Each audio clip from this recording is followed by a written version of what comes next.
Why should you protect a system that's working against you?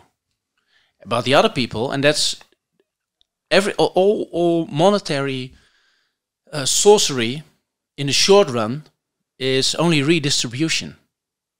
You can't create money out of nothing. But you need to have that confrontation. We are living in a bubble. And the longer you wait addressing the fundamental problems of these bubbles, the more expensive it will be to solve the crisis in the end, and the more collateral damage you will have. So you can tell people for 1 year, okay, you will not, the social contract does not apply to you. You can extend it by using central bank digital magic for 5 years or for 10 years. But it will crash eventually. But the longer you wait, the more damage it will do. Aren't you actually enslaved by that system? I mean, if you say, I don't believe in this system anymore and it is too ridiculous, where are you going to live? So the higher your mortgage, the more you're being sucked into that system and the more you're going to defend it. Welcome to the Gold Republic podcast. My name is Bart Brands. And I'm Alexei Jordanov.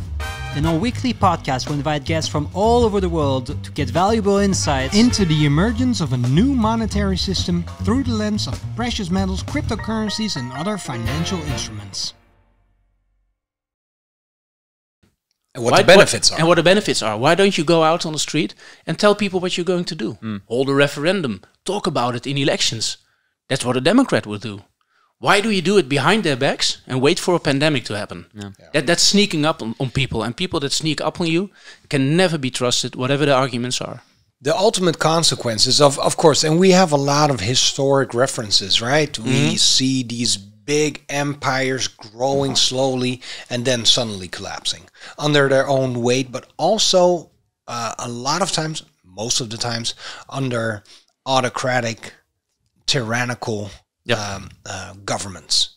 Centralized, decentralized, but tyrannical, oppressive, without benefits. This is autocratic. I mean, you have taxation without representation. Inflation is taxation. True. And you can't do anything about it. But the question then becomes, because you often reference your wonder about the tolerance of, for example, the Dutch people when it comes to housing. So in the end, there must be some sort of boundary thou shalt not cross, where people really start to... Yeah.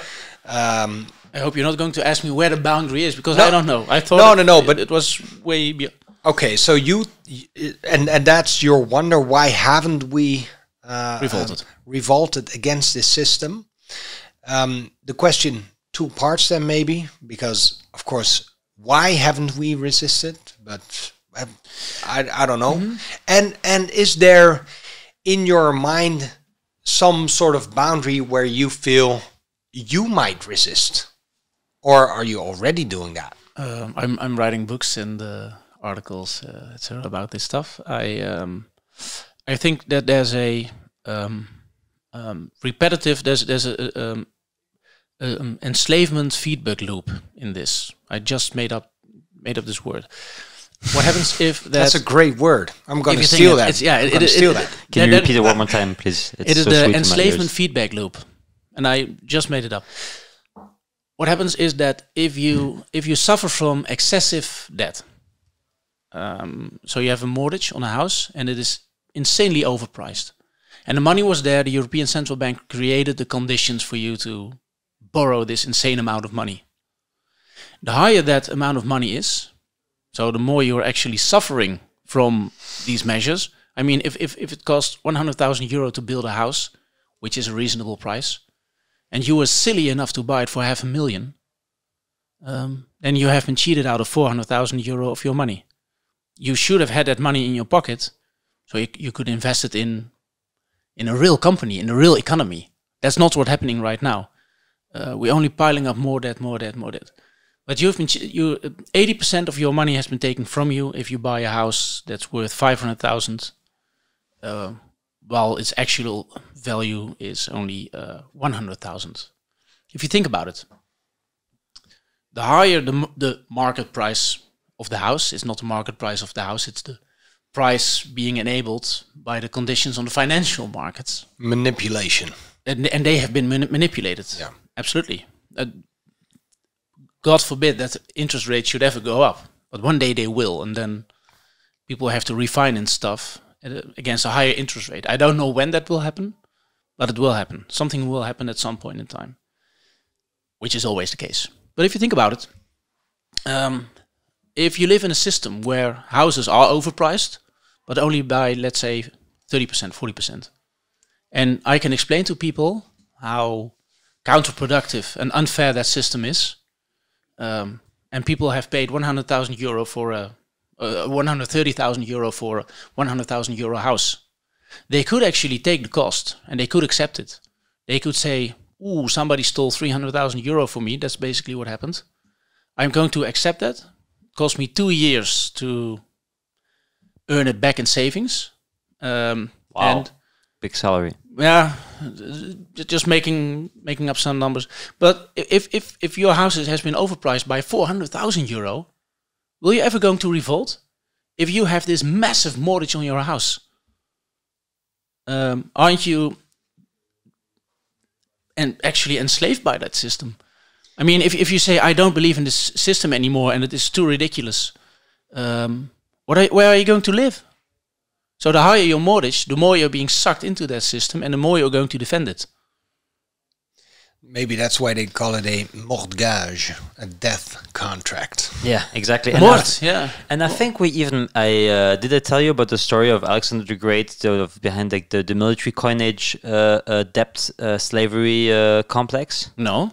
I think I've already said it in one of the episodes, but I'm gonna make a short summary. So when basically. No, we've had about Jubilee, the year of Jubilee, and Jewish finance. Exactly, that's part of it. I also want to talk about Islamic finance, maybe, but first, please, Alexander the Great. Yeah, exactly. So it was basically like, I think, Alexander the Great who first kind of installed that kind of concept, and this is not something I came up with. This is what David Graeber, who died recently in Debt: The Last 5,000 Years, he wrote about that, and it goes as follows. So. And we talk about taxes and we talk about debts, and so it's all about, this is where it came from, kind of, in a way, in the system. So if you conquer, as a conqueror, you wanted to basically conquer more, like kingdoms, Land. right? You want to go to India. Land. Yeah, let's say India. So what happened is that from a logistical perspective, you wanted to then conquer like this land, and you had like your mercenaries and your soldiers. So you get them from A to B. But to get them to A to B, you need the whole supply chain. You need to feed them. You need to have them like things going on, right? So wouldn't it be easier? You give them little coins, tokens that you mine, silver, gold, or CBDC.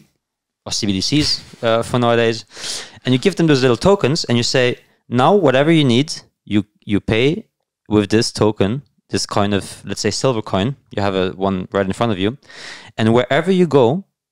As I dictated that now, as of now, people need to pay me taxes with the particular coin, you create a fake demand in my kingdom to own those coins. So what happens is that basically armies created markets.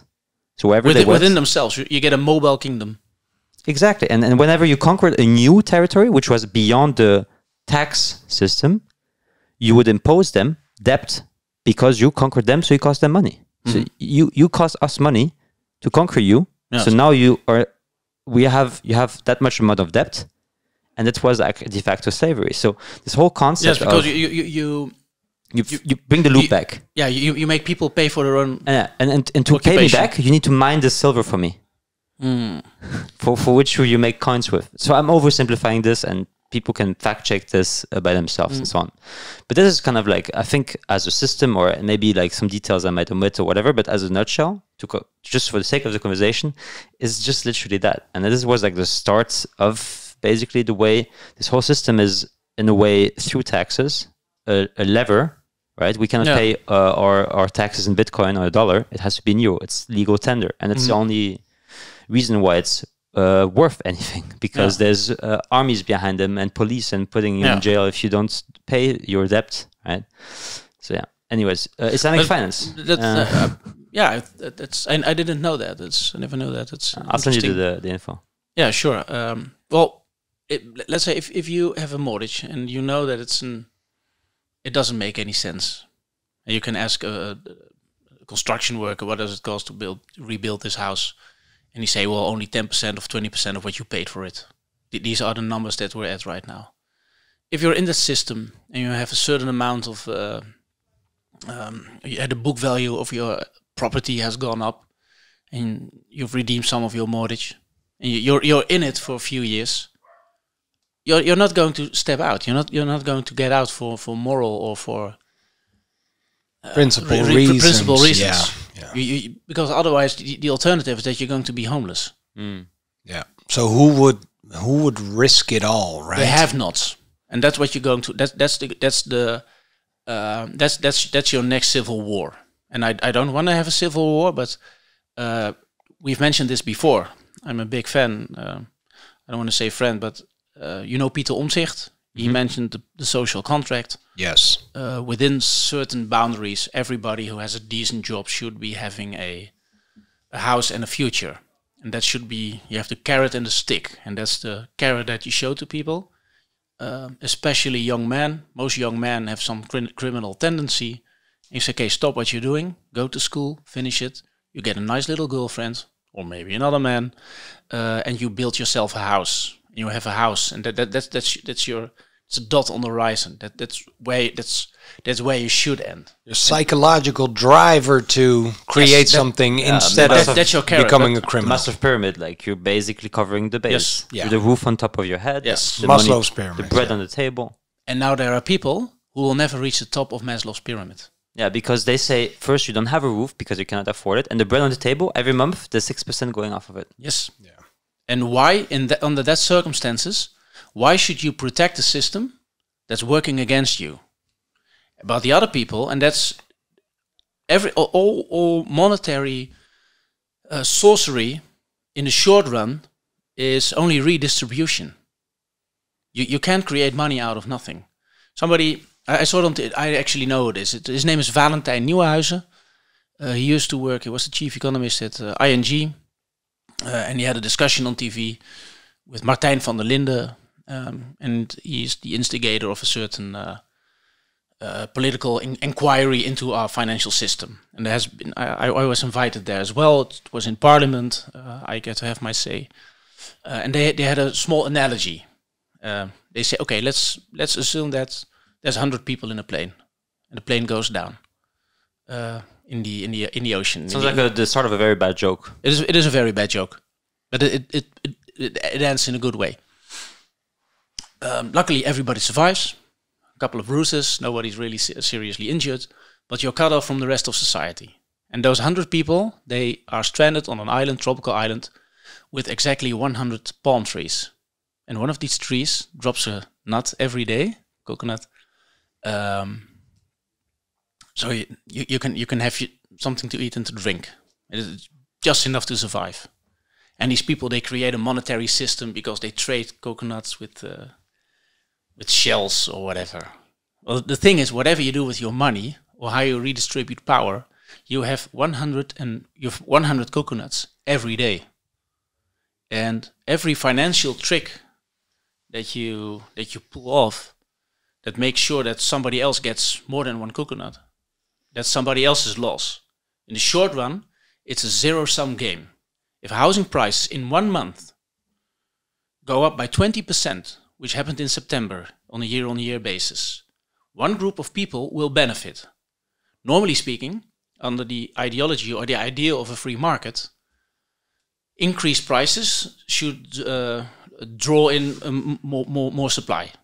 And the additional supply should get rid of the shortage. So that's the idea of a free market. Supply and demand. But the housing market isn't, especially not in the Netherlands, it isn't a free market. Because if I want to build a house somewhere, it's forbidden. There's all sorts of regulations. You can if you look at all the regulations that they have, you can't make it up. So people will say, okay, under these circumstances, I want to build more housing because there's money to be made. Well, you can't. That's why there's a housing shortage. That's the only reason. It's the government who's doing this. Why would it do this? There's a number of reasons. First of all, our government has all sorts of strict regulations on where to build. We even right now think that we have a nitrogen problem, or azot in French. So it is forbidden to build something if we are afraid that there's too much nitrogen being produced. And it's really insane. The Netherlands is the only country doing this in the entire European Union or the world. So we say to homeless people, "Oh, you're homeless, that's horrible. Let's build you a house." "Oh, no, there's nitrogen involved. Let's not do that." The nitrogen is worse than being homeless. Than his homeless, yes. It is completely inhumane if you think about it. The Netherlands also has a very high rate of immigration. It's about 100,000 people every year. Yeah. Every year. So your population grows by 1 million people in 10 years. The government now has the plan to build 1 million houses in 15 years. So you can't outbuild immigration. But there's another thing. But immigration is not the basic root cause, because there's been a housing shortage for years. It's the interest. Let's not forget also we are living on the swamp. I wouldn't build too much houses on the swamp, so that too. But if you think about it, there has been a whole financial system built around the shortages, and not the shortage itself, but the mortgages. The value of the mortgage depends on the shortage.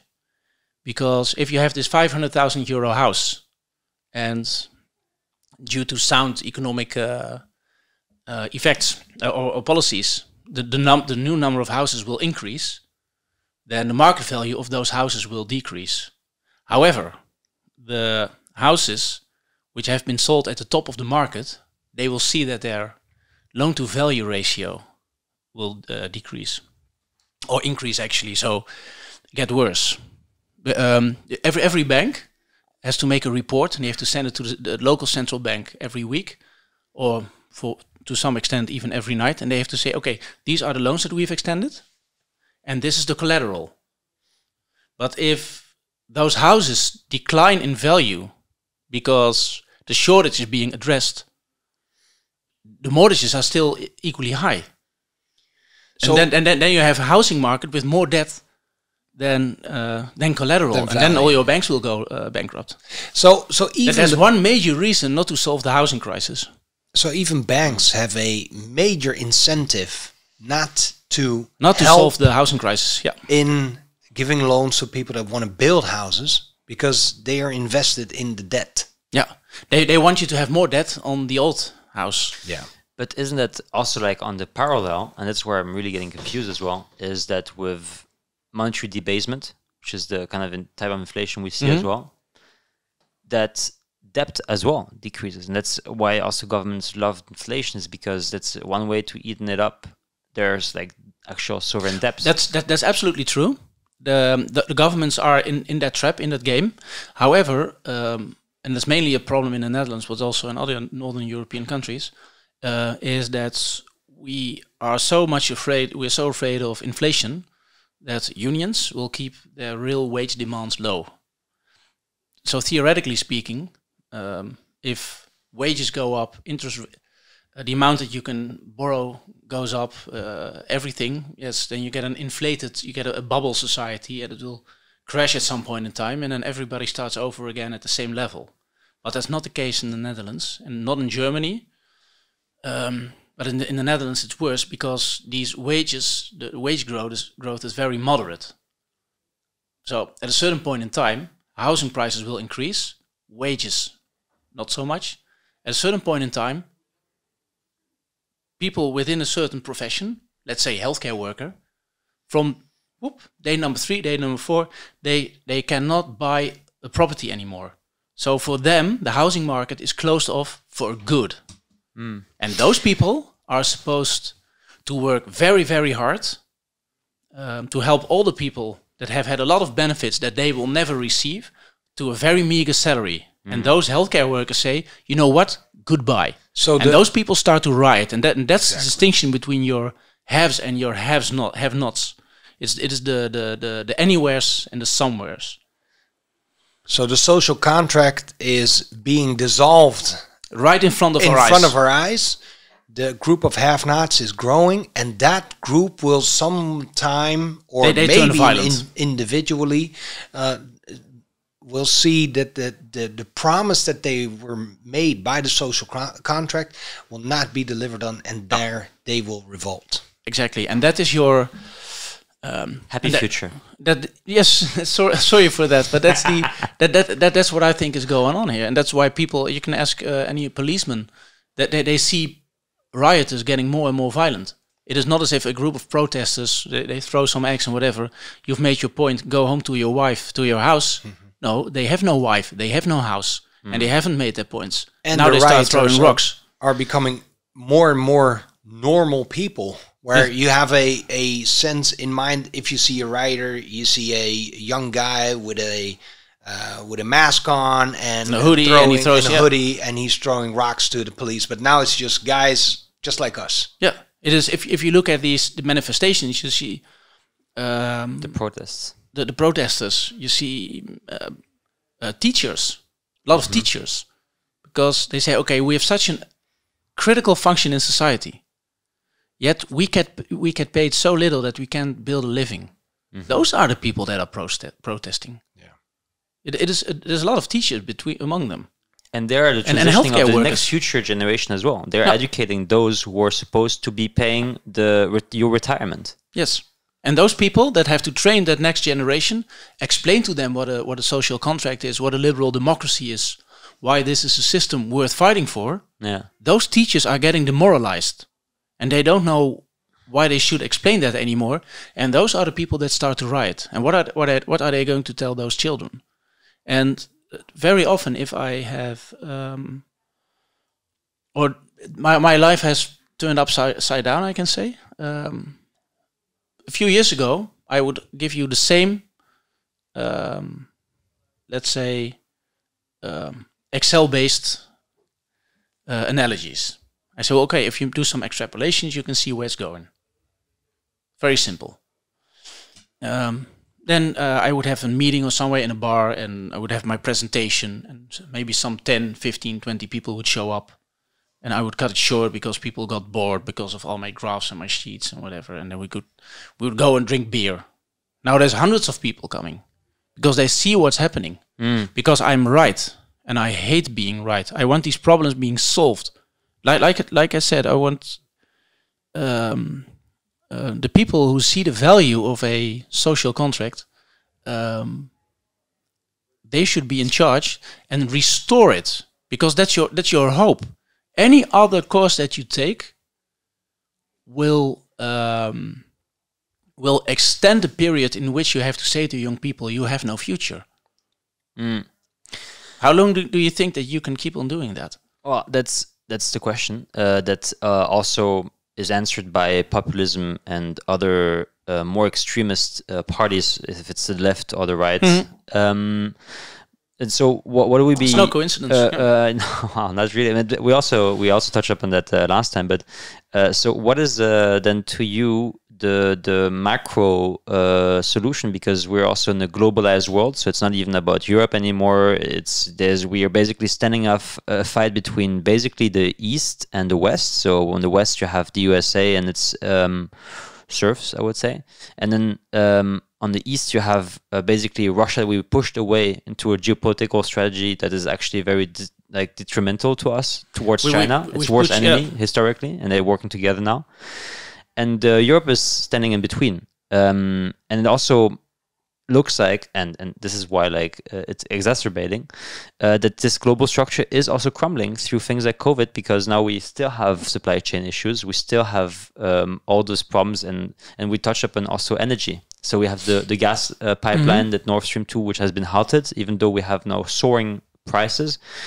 Some say in the media that it's the fault of Russia and Vladimir Putin kind of exercising pressure. That's not the case, yeah. So do you have any input about that, like the energy part of the problem? If you look at this, okay, you mentioned China and the role between that. It is, a lot of people say, well, maybe you're right, Arno, but China is becoming a problem, and geopolitical instability, so you should keep everything together.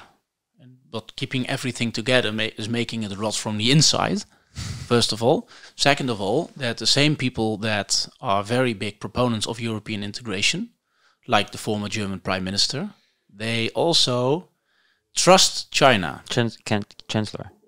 The last, what did I say? Prime Minister, sorry. Oh, the Prime, okay, at least it wasn't something else that I said. The Chancellor, you're right, sorry. What they're doing is, and it is mainly the German car manufacturers that say this, they talk about Handel durch Wandel, or Wandel durch Handel. So they have to achieve something by trading. So I say, well, if something in China is sensitive, like talking about concentration camp, or beating up students from Hong Kong, or death penalty, or whatever. If things are sensitive, if German bonds or jobs depend on self-censorship, export, then obviously you're not going to be insensitive. But by doing that, and that's the CEO of BMW has said this. So you have there's sensitivities, and if German jobs, I say, F those jobs. If you do that, you are strengthening a dictatorship. And of all countries, Germany should understand why that is a problem. Because a hand that takes like that is not going to stop taking. It is not, okay, you were silent about the Uyghurs. We've put them in concentration camps. They're all gone. From now on, I will never be like that again. No. An abusive partner will keep on taking and keep on taking and keep on taking. And the problem in the European Union is that the same proponents of building a federation, and it's certain German politicians mainly, that they also think that the European Union should have a complete trade and investment contract with China. As a result of that, but China is stealing our property, our intellectual property. They're making huge profits of it. And if the European Union imposes more energy taxes and climate laws, etc., on itself, the only thing is that we lose business to China. I made a graph of this, and it is very simple. People can do it at home, but I will retweet it. If you look at the CO2 emission of China and the European Union, you see that the CO2 emission of the EU is lowering, but China is rising exponentially. But the difference, their current account balance, so the difference between their imports and their exports, exactly corresponds with their CO2 budget, their CO2 balance or emission. Because what happens is, okay, you close down a factory in the West. You say, because we don't need steel industry because the CO2, we don't want CO2. But okay, but you do want to use the products created by the steel industry. Then China says, okay, you know what? I will do it. So I will have that factory. There's a number of things will happen. First of all, the environmental profit that you've made, decrease in CO2 output in a Western country, is being compensated by China's CO2 emission. So it goes up exponentially. The money that used to be made by Western companies is now being made in China. That's why these two, they follow each other exactly. It is almost scary. And most of the times, the quality and the human rights. That's your third problem. In terms of human rights and other environmental, because we now have a climate religion almost, we don't look at any other environmental factors. If you have production in China rather than in the Netherlands, for example, or Germany, you have lower CO2 emissions in the Netherlands, that's right, but they increase in China. But in China, they treat their waste differently. So they simply throw it in the ocean. There's a lot of things that you can do over there that you can't do here. So on a net base, you have more pollution. Mm-hmm. And fourthly, and that's the insane part of it, because your logistical chain becomes longer. So you have to create more dependency as well. And you create a dependency, but it gives more CO2 emission. So we increase our CO2 emission because we want containers. Yes. Yeah. And those ships of containers, they use fuel that is so dirty because these ships are on the ocean all the time. Yep. That they don't fall under Nobody monitors, exactly. It's international waters. International waters. And that causes climate change on its own. But we don't have that factory in our backyard and we say we are green. Yeah. And China is hoarding that money and they are buying all our companies. They're buying military secrets. They are hacking the shit out of us. Excusez le mot. And then we say, and this has been going on for decades. China right now sells 30 billion euro in goods more to the Netherlands than we sell to them. So we have a trade deficit with China. Of 30 billion euro. There's only one country in the world with a large trade deficit, and that's the United States. Yeah. And the United States with about 200 billion euro. Yeah. But it's an annual number. So it's 200 billion euro I give to you again. While they have a population of more than 1 billion, which would actually be an amazing opportunity for the Netherlands. We should be able to sell them a lot more of our stuff. But it's the other way around. And they make this mercantilistic approach. So also stealing trade secrets, etc. Yeah. What the Communist Party is doing in terms of capitalism, ironically speaking, it is such a success. It is such a success that they make so much money that they don't know where to put it. So they created their own Lehman Brothers like housing bubble. That's what's happening with Evergrande. And with the money that they can spend externally, well, they're buying up Africa and Southeast Asia. It is some sort of not only main ports, Europe, but also ports in Europe, in the United Greece. States. Yeah. And they're buying up the Road Initiative. Yeah, and then that's it. And now we say, the European Union should unite under the leadership of the German/Brussels elite. But those people, because we have to defend ourselves against China, look at all the aircraft carriers that they're building. I'm asking, where the hell did they get the money to do that? They got that money from the same German pro-European elites that caused the problem in the first place. And somebody who has caused the problem is not the right person to fix it. True. Now to Russia, with the gas and the natural gas supply and all that geopolitical game. Why do you believe that it's not in their interest to basically leverage this pipeline with Nord Stream 2 and so on? It goes into Germany that actually has been halted because of standard reasons all of a sudden now. If you do that too, because we can also buy our gas with some adjustments from the United States.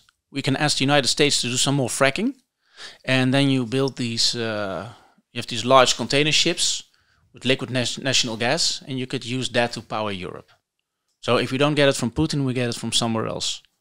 Interestingly enough, the one major European company that is in this sea transport, it's called Exmar. It's a Belgian company. It's owned by some Belgian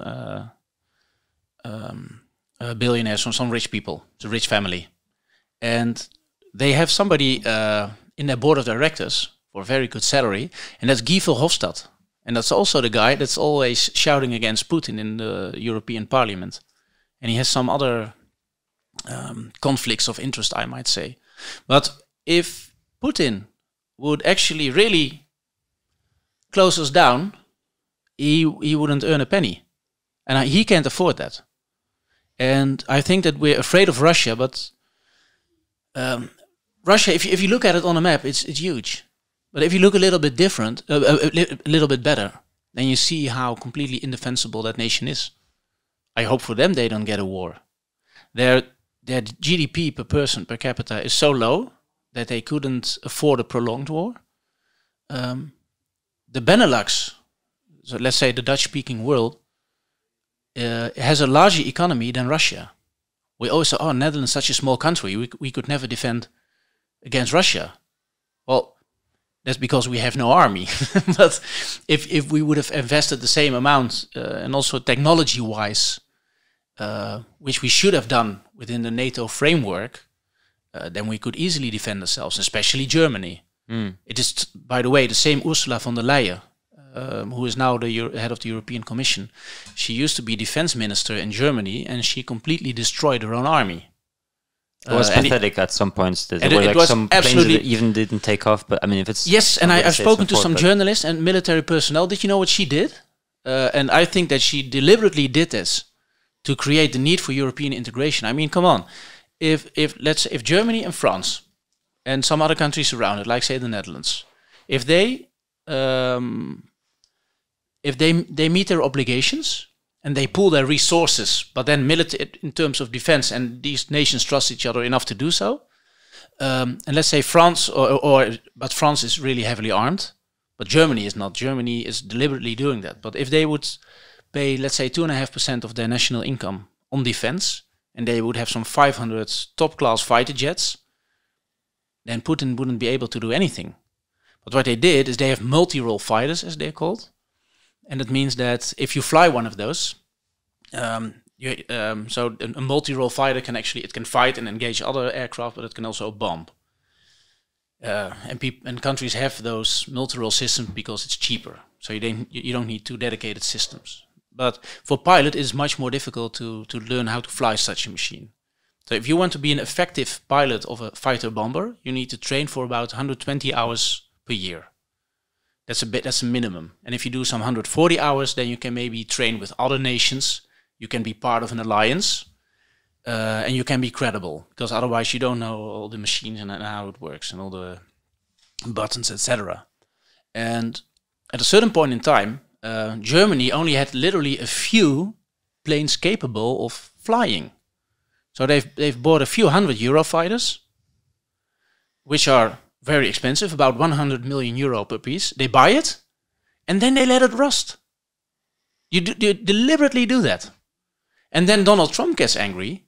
He says, well, when we have these international trainings, and United States personnel, Air Force personnel, they go to Europe to protect Europe, because Russia obviously can't invade us.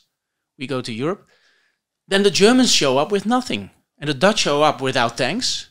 Because of all these budget cuts, you don't have an army. And we have to help you, but you don't pay for your own security. How are we going to take you seriously? And then then Trump said, we're going to move our army to Poland, because we can make a deal with Poland, not with Germany. Then we said, oh, Mr. Trump, he's so horrible and he's anti-European. No, he was actually protecting us. But for a few million euro, you could train, let's say, 8 or 10 Eurofighter pilots. So there could be a German presence at one of those trainings. But they deliberately did these budget cuts that the German Air Force is so weak that it can't operate. Wow. Okay. And if you do that, then you're looking for a crisis. Yeah. And those people and it was Ursula von der Leyen who did this. She made these policies. She actually destroyed her own army. So we are indeed too weak to fight off Russia. That person now says the solution to the problem is more European integration. But that's a solution being suggested by somebody who created the problem. Hegelian and that's dialectic. why I don't believe her. Yeah. Hegel's problem, reaction, solution. Let's talk about bonds. Bombs. Bonds, not bombs. Oh, we already talked about we've had our bombs, yeah. I think it's too it might be too military heavy. Like when we look at bonds in general, they're kind of like they show the healthiness of a market, right? A lot of people, especially in the financial markets, say that bonds price in the truth or are perceived as a source of truth, and you might agree or disagree. I might. No, before 2014, that was the case. Yeah. And then exactly, and then I think we entered like a different phase of in which the bond market evolved towards kind of being in between. Like when we look at the mechanism that you actually described, with this whole interplay between central banks, banks, and governments, into kind of shady, maybe some could say shady business. We've been discussing this. Exactly, in Eurobond stuff. The Corona bonds, especially. So what is the actual state compared to last time? And I'm not sure what Bart had also in mind, like about this topic, but what changed since last time that we've talked about it? And what are the implications on a more fundamental basis for Europe now? With respect to the Eurobonds? Exactly. The official statement is that it was once. So sorry, honey, I cheated on you, but it's only once. And interestingly, that money has not been disbursed to the Netherlands yet. So the Netherlands have always said, we'll wait until we have a new government, and then we get the Corona money. And you can file a plan, and then it will take about 7 months or so for it to go through all the procedures. So all the first Corona emergency fund disbursements will be maybe in a year, something like that. But not a lot of new stuff has been done with that regard. So the European Central Bank keeps on buying. They have indicated that they might slow it down a little bit, but that doesn't mean anything. Because if they have to, they will buy. And they will cause artificial demand and raising the value of those bonds. That's what's going to happen. And why is that the problem? Because if the central banks make losses on those bonds, and if you buy a bond from Italy, for example, you know it's not going to be repaid in full in real terms. So you're buying a cat in the bag, as they say in the Netherlands, but you're buying a sick cow. And the problem will manifest itself, but then the bond has been moved to the balance sheet of the central bank. And the central bank, if they make a loss, they can do a number of things. The easiest thing would be to print more money to cover that loss. However, on the right-hand side of the balance sheet of the central bank, you find cash, the money in circulation. So that's what will be diluted. And if you do that, it's the same thing as we mentioned earlier. You prevent these banks from experiencing losses from mistakes that they've made themselves, and society at large will pay the price for that. It is highly immoral. And if you keep on doing that, people are pricing in that other asset classes will also be saved. For example, the European Central Bank has said in September 2019, right before the coronavirus pandemic, they said, well, we will actually also buy these zero yield, like I just mentioned before, these zero yield bonds on which banks make losses, which is the crap or the sick cows within those banks. And the ECB said, well, we will actually buy those. Well, if you do that, you're bailing out these banks. That's what you're doing. And like in the example with the coconuts, if you give handouts to one party, in the short run, you can't create wealth. You cannot. So you're taking it from somebody else. And those somebody else's, those are the people with regular jobs, very often working for the government, that are squeezing them a little, that won't allow their salaries to be raised. And those are your teachers and your police officers and your nurses. They are paying the price for the mistakes of the bank. Yeah. What could possibly go wrong? Well, everything. And if you want to end this, you should go to that big reset. Sorry, the big reset, not the great reset. Willem Middelkoop called it the big reset, where you do write-downs on your debts, so that the value of certain goods, like houses or bonds, that they can reflect real value. And it's always a balance sheet has two sides.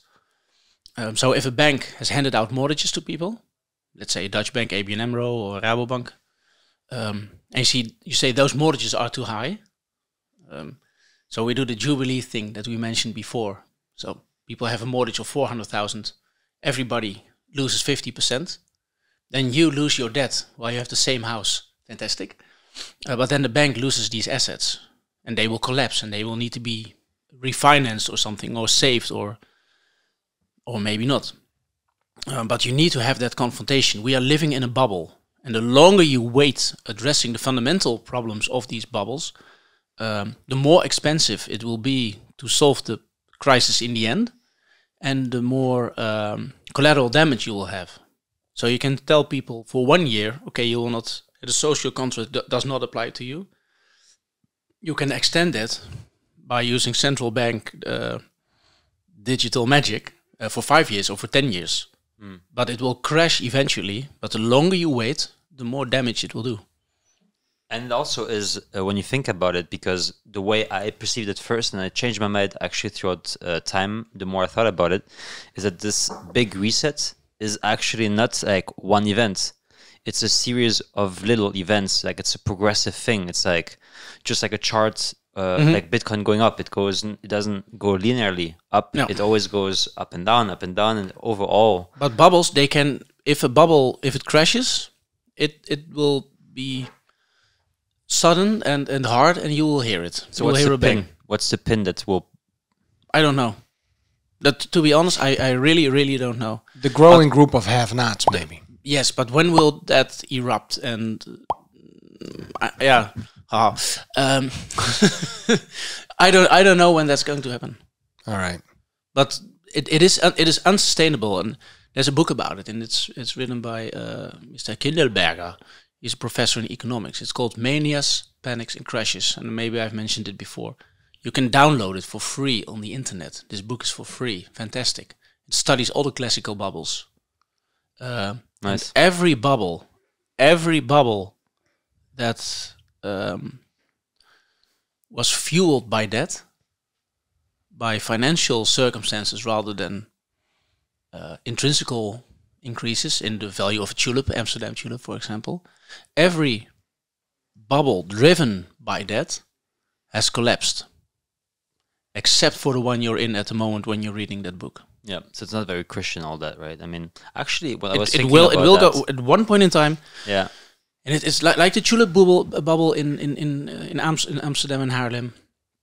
It will go. It will go bust, but you don't know when. Mm-hmm. Yeah, and so actually, I had the other day. I was walking and listening to this other podcast, and they mentioned your own podcast. No, oh. I don't do that. And it triggered me because I was thinking about just the fundamental concept of interest rates, like from an ethical perspective. The fact of gaining value on something that doesn't exist for the exchange of basically preference of money and time. That's basically what it is. Yeah. The basic idea is that profitable businesses would get loans, and there's your economic benefit. Yeah, but there has to be some sort of benefit before it can be handed out. I'm more talking from the philosophical fundamental perspective. When you look at also like how religions treated interest rates, and they were left to basically they were left to the Jews. In Islam, you're also not allowed to have more interest rates. Speculative interest rates. Yeah. And so I think you also want to mention this, but actually, as a Christian, you might say like, oh, maybe not negative, but the zero interest rate is actually it's very, very Christian, actually. Yes. Okay. So yes. Okay. It is a wild thought that I had. It is a very wild thought, and don't pursue this. First of all, this situation that you're in, it is caused by manipulation. So it is not. Yes. It is the central bank that's actually doing this, and the central bank is, in doing so, is redistributing without having any democratic power. The central bank is doing something that it wasn't designed to do for. It will never be held accountable for it, because you can't do that. It is a power on its own. And it's not the appreciation of value in sense of time, for example. So interest rates reflect risk, time, and effort. And neither of those are being taken into account when it comes to zero or negative rates caused by or zero rate policy. Yeah, exactly. I understand why you're saying it. Yeah, if you say if there's a there's negative aspects of positive interest rates, and negative interest rates must be good. But it's like a body.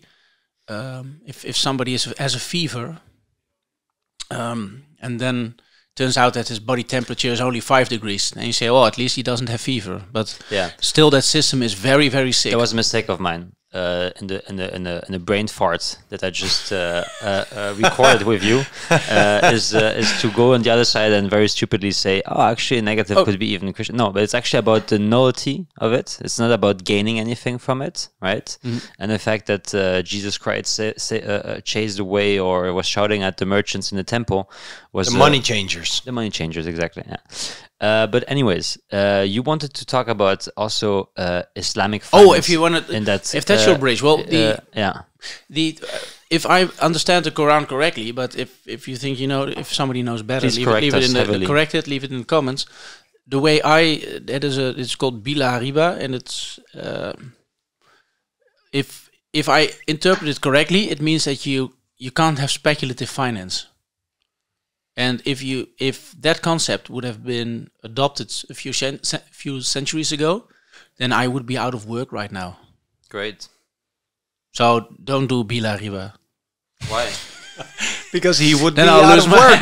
and then I have nothing to do. I'm pretty sure then all these bubbles would disappear. Inspector Arno. Yeah. Yeah. All right. Well, I think this is a good time to wrap this up. It's been an amazing conversation, Arno. Of course, we really appreciate you. So we want to thank you again for your time. To all our viewers, we also really appreciate you. So if you've liked this episode, please give it a like. If you haven't subscribed to the YouTube channel yet, we really appreciate if you would grant us a subscription. And so please subscribe to the YouTube channel. If you have any questions, you want to start a conversation, below in the comment section. Alexei? Yeah, you can even call Bart, actually. If you really feel like it, there's the number of GoldRepublic. And wherever you are, and if you can afford the landline cost, you can just have literally a conversation with Bart. About your emotions? Or just call Bart. Not just call Bart. It's like from 9 till 6. Bart is there, and I see him every time the phone rings. He's jumping on it like a hyena on it. No, I'm kidding. He's willing to talk to you. Anyways, so if you're listening to this podcast on any podcast platform, it's really, I think it's the time to wrap it up. Yeah. Also leave a rating, because that also will help us to rank better. And also just give your actual very honest appreciation or disappreciation of what you're listening and the guests we're inviting, because this is important, critical thinking. So just leave any review that you think is worth, that this podcast is worth. Share it or don't. And on this note, you will hear us in the next episode of the GoldRepublic podcast.